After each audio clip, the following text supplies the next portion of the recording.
میرے حضور نے یہاں تک فرمایا کہ جو شخص قرآن پڑھتا ہے اس کے لہجے میں لکنت کی وجہ سے یا عجمی ہونے کی وجہ سے وہ اٹکتا ہے اور اس کا لہجہ ٹوٹتا ہے، تو میرے حضور نے فرمایا اللہ اس کو دوہرا ثواب عطا کرتا ہے، ایک قرآن پڑھنے کا ثواب اور ایک اس کو اٹکنے سے جو تکلیف ہوتی ہے، تو فرمایا اللہ اس کا بھی اس کو ثواب عطا کرتا ہے۔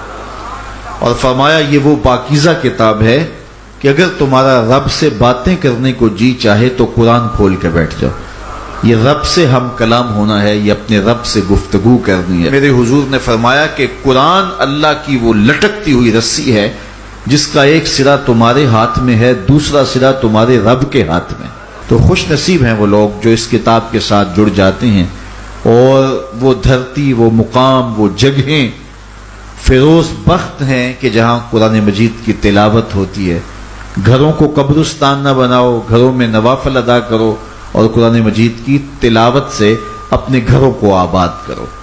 اگر گھر میں روزانہ کی بنیاد پہ قرآن مجید کی تلاوت کا معمول بن جائے تو پھر کوئی جن، کوئی بھوت، کوئی آسیب اور کوئی بدروح آپ کو تنگ نہیں کر سکتی۔ جہاں قرآن کی تلاوت تسلسل کے ساتھ ہوتی ہوگی وہاں جن نہیں ہوگا، وہاں ٹونے نہیں ہوں گے، وہاں جادو نہیں ہوگا، وہاں سایہ نہیں ہوگا، وہاں رحمت الہی کا سائبان تان دیا جائے گا۔ جہاں قرآن پڑھا جائے وہاں نزول باراں ہوتا ہے، رحمتوں کی برسات ہوتی ہے۔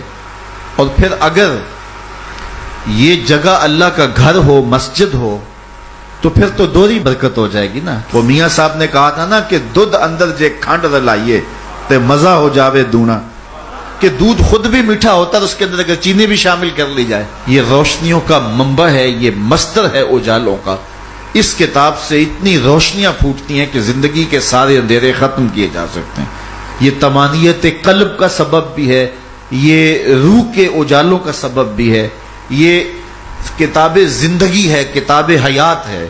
اس کے بتائے ہوئے اصولوں کے مطابق اگر زندگی بسر کریں گے تو یہ زندگی بھی خوبصورت ہوگی، اور اس زندگی کے بعد ایک اور شروع ہونے والی زندگی ہے، وہ زندگی بھی خوبصورت ہوگی۔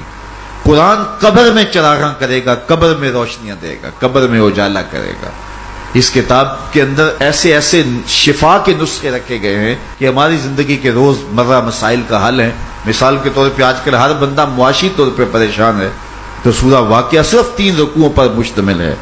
اگر یہ معمول زندگی بنا لے تو سورہ واقعہ جہاں ہوگی وہاں نحوستیں اور بے برکتیاں نہیں ہوں گی۔ سورہ یاسین پڑھو گے تو بے پناہ برکتیں اس کے دامن میں رکھی ہوئی ہیں۔ اسی طرح سورہ اخلاص صرف 3 مرتبہ پڑھیں گے تو پورے قرآن پڑھنے کا ثواب نصیب کر دیا جائے گا۔ ایک شخص حضور کی خدمت میں حاضر ہوا اور اس نے حضور سے کہا کثیر العیال ہوں، ذرائع آمدنی بہت تھوڑے ہیں، تو میرے لیے کوئی دعا کیجئے، کوئی مجھے نسخہ بتائیے۔